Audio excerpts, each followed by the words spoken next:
Injury update. Chance and I did not plan on having surgery together, but it did wind up working out that way. We both went down to Pensacola. I think I went first, and then he went right after me, and we've been able to kind of rehab together early in the morning. It's been a sweet time, really. It's been a real sweet time to be with him and go through some of that stuff with him, and didn't plan it that way. He's doing great. He's limping a lot less than I am. He had a little bit more work done, but he's a little younger, and still we're thinking like a 3 or 4 week timetable right now. So Al's back, which is great, and I'm fine. I'm doing okay. I'm still hobbling around a little bit, but we're gonna be good. We're gonna be okay. Special day today. Just a really special day today. In my wildest dreams, would I think that we would have a pro day and have 28 out of 30 clubs here? Again, it's been that way the last 4 or 5 years, and I just cannot take it for granted.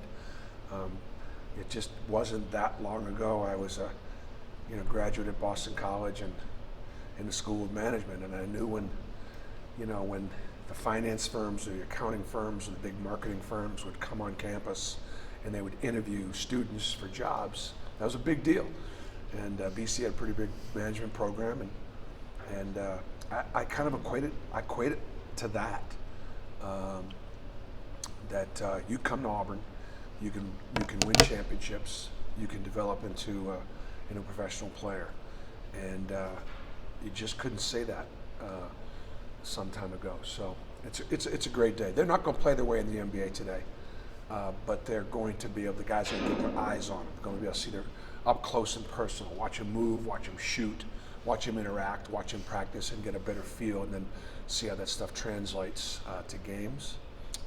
Zepp is out today, just got a little stomach virus, so he won't be working out, unfortunate, because he's played well, and like I say, he wouldn't have played his way into the NBA today, but I'm sorry he's not going to get a chance to be seen. So, is that your message to you guys, to try to take the pressure off them, that you don't have to wow somebody today? Well, I mean, but by the same token, then what are your practice habits? How do you move? How do you interact with coaches? How do you handle the officials? Officials out there today. How do you handle adversity? How do you get to to next play? And so they're going to get, because look, there's not a head coach in the NBA here, but every one of these scouts has got to answer to a head coach. And when the time comes and answer, like, that's why it was so easy for Walker and Jabari. One of my lines to all these guys, I'm just telling you right now, okay, your head coach is going to like coaching Jabari. They're going to like coaching Walker. That's a little comforting for a scout to put his head down on the pillow at night knowing, because he's going to come to practice on time and early, and he's going to take care of his business, and he's going to want to get coached, and he's going to be able to do real things. And that scout's never, the head coach is never going to turn to that scout and go, what in the world did you bring? So they'll see some of that today. You've had several of these at Auburn. When you look back at some of the guys you've been able to put into the league, how valuable were days like this for guys like Jared and Bryce, or like Walker and Jabari and JT? There were valuable days, but Walker Kessler was out last year for this day. So again, they're not vital for the kids. Nobody's going to play their way in. I suppose you could play your way out. I mean, I suppose you could practice your way out. We had by firsthand knowledge, if a scout came on a particular day when one of our players had a really bad day,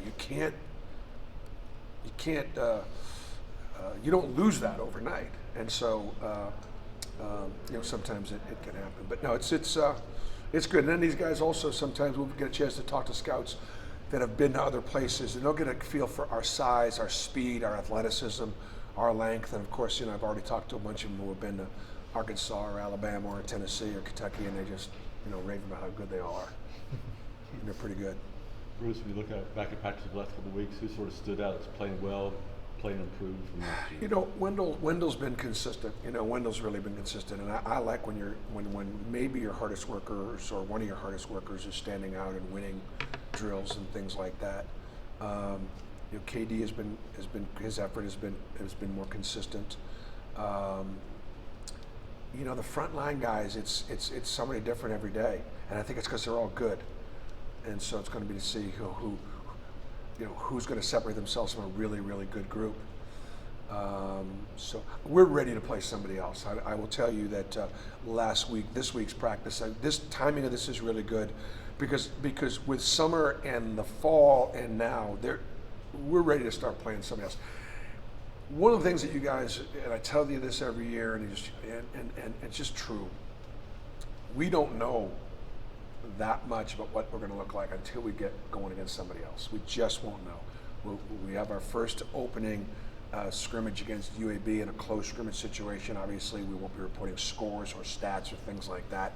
And we do a really good job of trying to, because by rule, you're supposed to keep those results quiet, and we'll do that as best we can. But we will get a barometer over where we are, because I'll tell you that UAB would be a team that would come in, and I think they would finish, out of 14 teams in the SEC, they'd finish 7th or 8th, which would make them a potential NCAA tournament team. And I would think that's a compliment to a team out of that league. That's how good I think they are. And they were an NCAA tournament team last year. So last year we went up there, we had a very good barometer for where we were at that time. So I think it'll be all we can handle. How was the competition at the 4 so far between Jalen and Traore and anybody else working on that? I mean, Jalen and Yo are head to head. Dylan and John I are head to head. Stretch is close. I mean, it's really good depth. Bruce, you mentioned the going down for the surgery. What was like the travel like for that, and then both like coming and going, like what you maybe learn about him that you wouldn't have learned? That's a great question. He's just a great guy. He's a great young man. He turned 20 today, so he's not the youngest freshman I've ever coached, but he's a great kid. He's humble and hungry, appreciative, respectful, bright, intelligent, wants to be coached. Glad he's here. Coach, you seem to get those hungry and intelligent and guys that are humble at the same time. It seems to be like the personality. So how do you do such a good job of landing that type of player consistently every year? I think that we don't worry about the number of stars in front of their name. We don't worry about what scouting services say. Some of our guys are fairly well rated, but some of them aren't.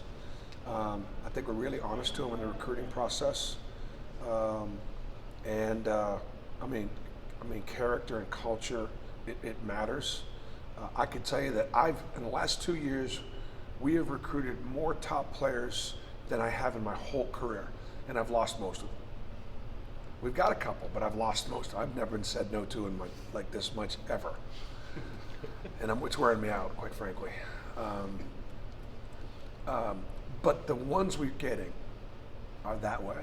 They're hungry and humble. They want to be coached. They want to win championships. They want to be great teammates. And I think part of the reason why I've lost some of them is because I won't promise them their spot. I'm going to promise them their opportunity. And so I bet you we've lost a bunch of kids because I've just not done a great job recruiting them, because I've not told them what they want to hear, because I got to coach them. Bruce, you mentioned, I think last couple times we talked about putting pause on the practice facility and focus on the NIL. Yeah. Where's both at right now? Yeah, my messaging is important, and the NIL is very important to where intercollegiate athletics is right now. Auburn has a chance to be a leader in that, and we're an everything school, and so we need NIL across the board.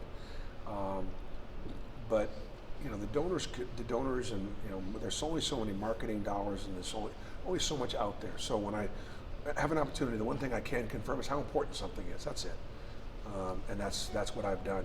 And I also want to send a message too, though, that when we do build the new practice facility, I want to do it right. I don't want to rush into something and not have a great facility. We need it. We need one. I mean, the other day I couldn't practice till 5 o'clock. Last week I was practicing 4:30. Seems like we've been in the practice gym more than ever. But the good news is our volleyball team is terrific, and they're doing great. And we'll try to keep them on the main floor as much as we possibly can in the preseason. But I got to tell you, I've seen the main floor. I I mean, about a dozen times this whole fall.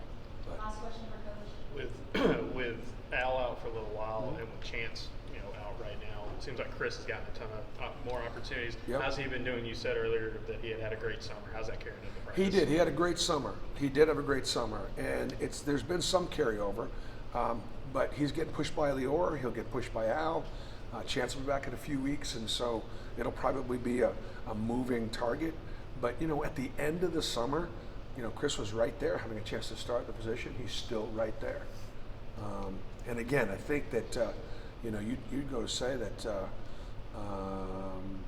I would say that 2 out of the 5 spots, I know who's going to start right now. 2 out of the 5 means 3 spots are still open.